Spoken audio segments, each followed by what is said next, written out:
Steve Morgan from Discovery Photo Adventures. We have now arrived at a place called the Dells here at Watson Lake, just outside of Prescott, Arizona. This is one of my favorite places to shoot. It's got these granite boulders everywhere. It's just got this beautiful lake. Anywhere you shoot, you're going to get a great picture. It's just something else. I've been here a dozen times, and I'm always trying to get here when the clouds are nice. I don't know what's going to happen tonight, but it's a beautiful day out here to shoot. I'm excited about what can happen tonight. We're going to shoot the boulders with light thrown on them, trying to do a painting with light. We're going to try all kinds of things here, teach some new tricks and all kinds of stuff. But come along with me as we enjoy ourselves at this beautiful lake.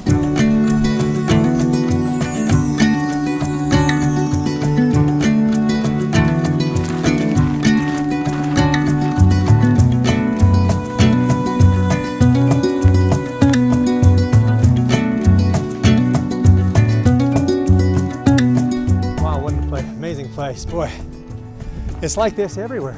Everywhere you look, you've got these boulders and the water, and the clouds are starting to roll in too. We're gonna have some great pictures, I think, here as we get closer to sunset.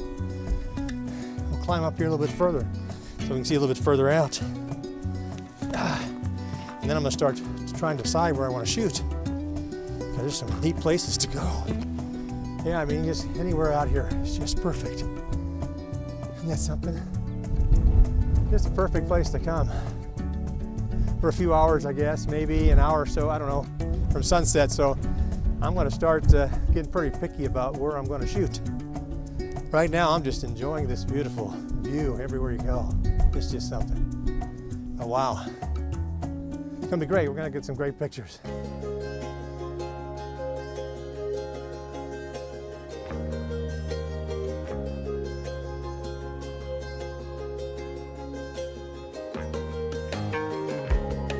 This formation behind me, I thought, was really a nice setup here for a good composition.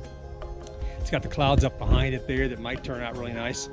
I'm having to be standing in all the mud right now. I'm not sure what that's all about, but right at the edge of that swampy water over there. But yeah, I think that's going to make a nice composition. I'm going to set the camera up now and shoot that. Nothing special here. It's just a straight shot. You don't need to do anything special with it. Maybe a polarizer, maybe pull out some of the blue in the sky. But outside of that, just one of those beautiful shots. That's all. Let's go ahead and shoot it. What I've noticed is I'm shooting at around 35 millimeters. So what I'm going to end up doing is I'm going to focus on the rocks in the front here.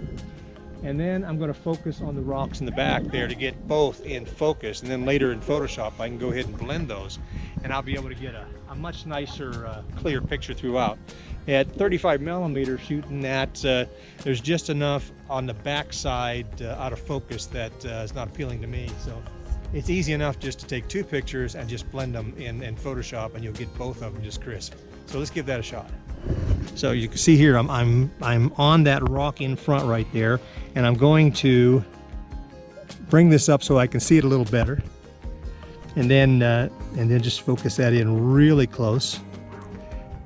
I'm using a live view so I can do this where I can see that thing a lot closer. Then I hit my magnifier and it brings it up a couple, and I just go ahead and focus that. Now it's going to shoot the shot, and then I'm going to so you can see what I got there right now. Now I'm going to go in the back and shoot up here and focus that in. As you can see there, it's just slightly enough out that drives me crazy. So you can see now it just come in there a lot clearer. So I'm going to take a picture there. So easy enough to just go ahead and blend those now in Photoshop, and you'll get a nice crisp, clear picture out of that. Looks like something out of the Flintstones, doesn't it?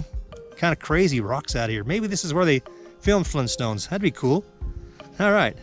We're good to go. Let's go to the next shot.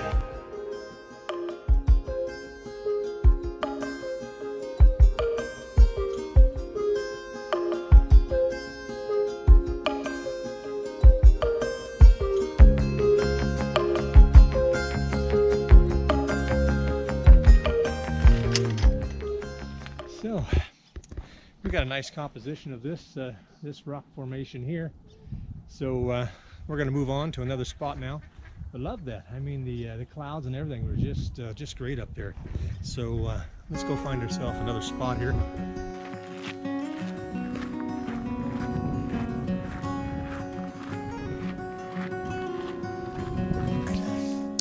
We have reached the point where we need to start getting serious about finding our evening composition. I want to do that night shot. It's a big area here to cover, but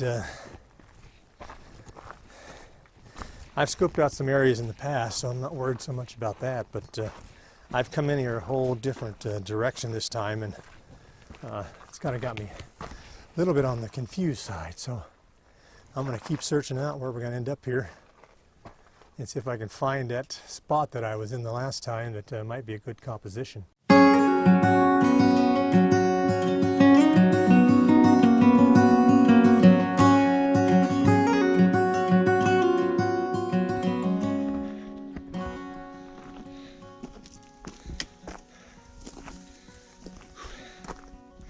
going to go up here and catch a panoramic of the whole lake.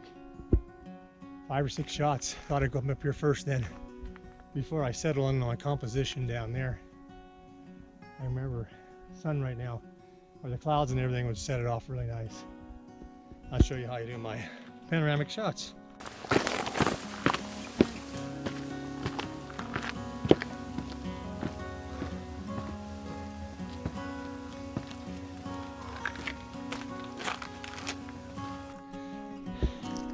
Kind of fun. Lights are real good right now. Hopefully I can get up there soon enough to kind of capture it. It's quite a climb to get out of here though. That's the only problem. As you can see, it's pretty rough around here.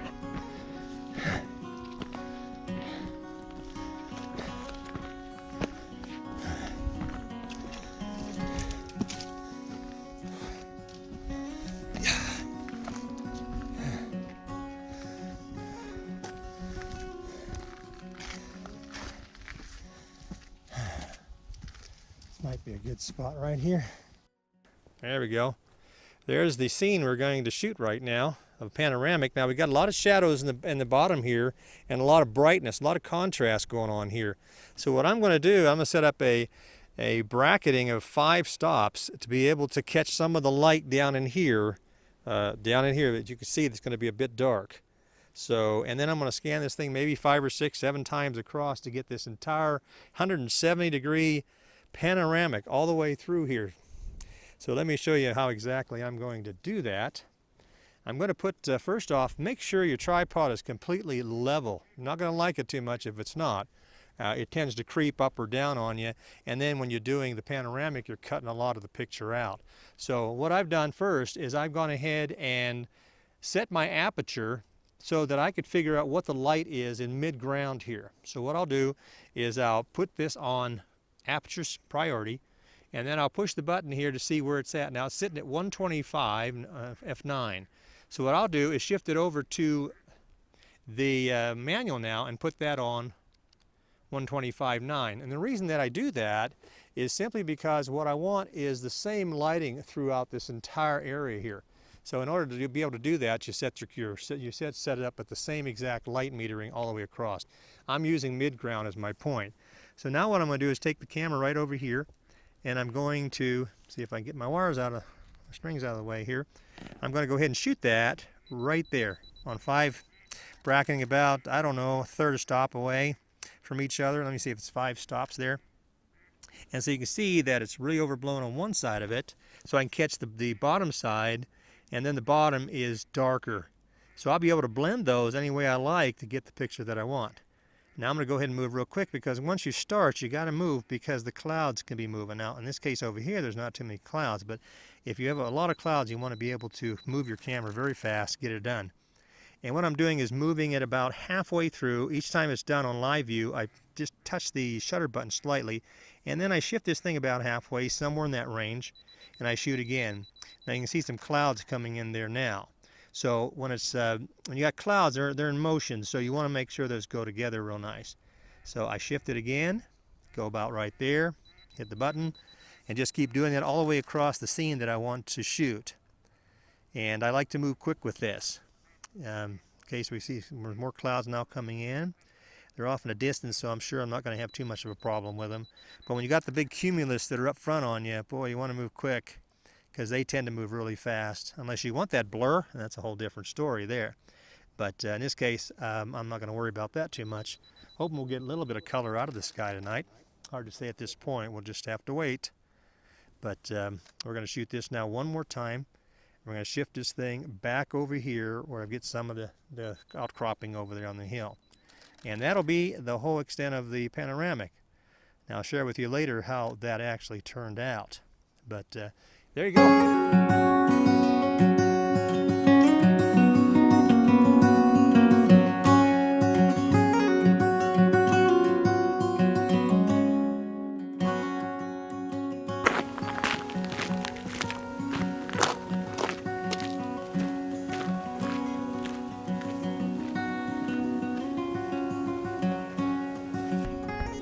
So I scoped out some areas. This is going to be our backdrop right over here. This big outcropping over here. Been waiting for the sun to go down. The color is just getting ready to start as we speak here. So I found a spot right over here that I'm going to go ahead and set up and see about getting our shot. I'm going to grab my tripod and we're going to take it on down over here and see if we can't get this thing set up. Basically up here, I want to take advantage of these rocks that you see out right in front of me and on the way back over there on the other side. And so that ought to pull together really nice. So the water's kind of smooth tonight. I might put a filter on it and see if that doesn't smooth it down some more. But boy, it's turning into a beautiful colors here, so I'm gonna grab it while we got it. So I'll be back with you in a minute here. So let's go ahead and take this. I think I got the composition that I want on those rocks over there. And I'll kind of share with you kind of what I'm looking at right now. It's that kind of a look right there through the lens is back up in here like that. And so I'm gonna, for the time, since the color is back in the back there, I'm gonna go ahead and bracket this thing just so I can collect some of the light from the sky that's changing right now. And let's do that again. It's all set, okay? And so what I'm gonna do is I'm gonna focus right about here. I'm gonna double this up and see if I can get that in focus right there on the water. Sometimes water moving kind of tricks you a little bit, but good chance it's already at infinity. It is. So I'm going to go ahead and snap a few test shots here and see what we get. Oh, I got some ducks going by.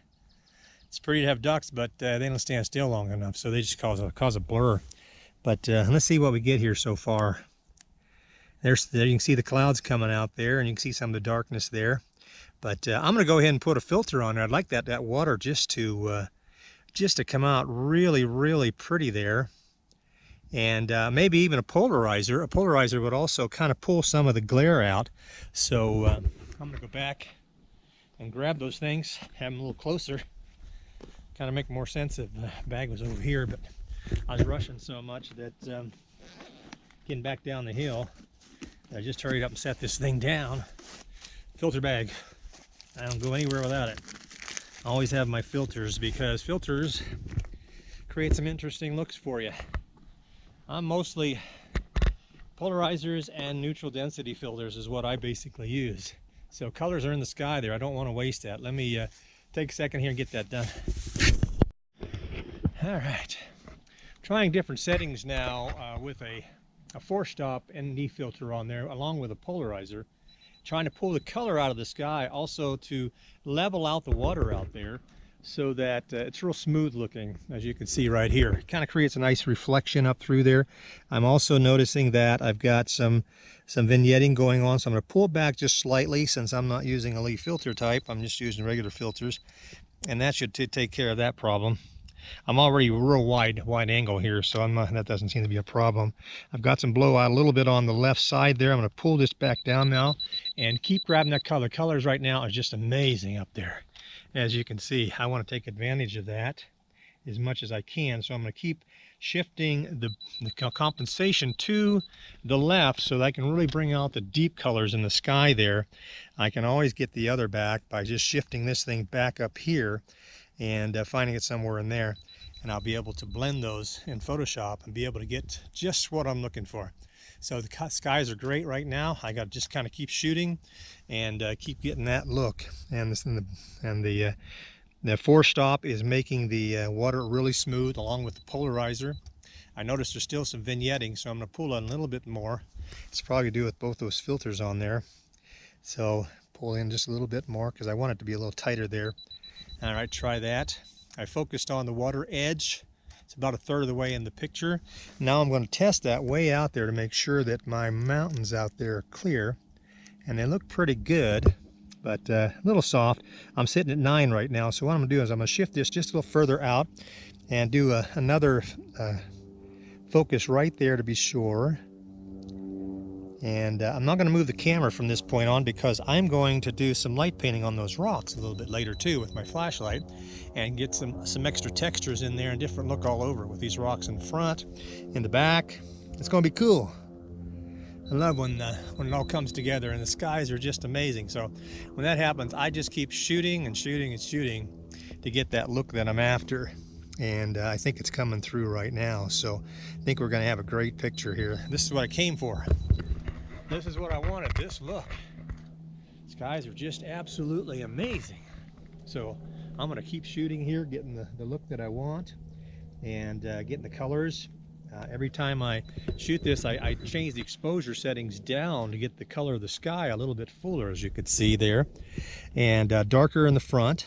And then all I have to do is take the compensation back up a few times. Now I could do this automatically, but I like to see each time what's happening here to have some control over it.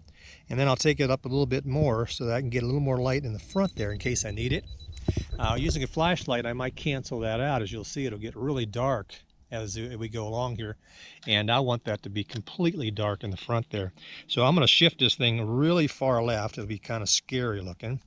You might not be hard to see the picture, but I'm setting that up for the later when I'd like the front to be dark so I can relight it with a flashlight. And as you can see, you can hardly see it right there, and that is what I'm after. I want to be able to control that. As it gets dark, it's going to happen anyhow, but I like to just have some options. When you're out here shooting, you should be shooting all kinds of opportunities you can to get the light the way you want. Take lots and lots of shots at different settings because, hey, film's cheap these days. It's called digital, and you can get away with that. Years ago when I was shooting, you didn't do that. Years ago when I was shooting, you had film, and every time you shot a picture, it was 50 cents in those days, which heck's probably $1.50 now. Kind of shows you my age a little bit here. But these days, you can shoot as much as you want. It's real cheap. And cameras give you the opportunity to see instantly what you're doing. That wasn't the case years ago. You really had to know what you were doing and shoot, because it was about 3 weeks later that you got your pictures back, and then you could find out what you did, but you probably forgot what your settings were unless you wrote them down and really paid attention, because they didn't have metadata and all that kind of stuff. So today life is a lot easier in the camera stuff. I've moved on too many years ago. When digital started coming out, I went digital. I wasn't one of those that held back wanting to be a purist, that type of thing. That's all great and dandy if that's what you want to do, but I didn't follow that road. I was heavy on technology. I loved the new stuff that was coming along and was glad to see it come, because that got so many more people into photography that didn't do it earlier, because they get discouraged. They get their pictures back and say, oh, they're all too dark and fuzzy. What did I do? And not understanding tripods and all that kind of stuff. They didn't get very good pictures. But this day and age, no excuses. You can go out and you can experiment until your heart's content, and just get all kinds of possibilities. So this has been a really good sunset. I'm really, really excited about it. So now I'm probably going to pull back. The skies now have actually kind of faded a bit on me now, so they're not as good as they were. So I'm just kind of fooling around now to shoot, because I got my light and all that. All I've got to do now is simply wait for it to get dark enough so that I can get the flashlight in the game. When I do painting with like cars and antique cars and stuff, I'm using the same idea, where you take your picture first, you get your settings, your camera, you don't move it. It can't move a hair like it is right now. It is where it's going to be. I just don't want to trip over it.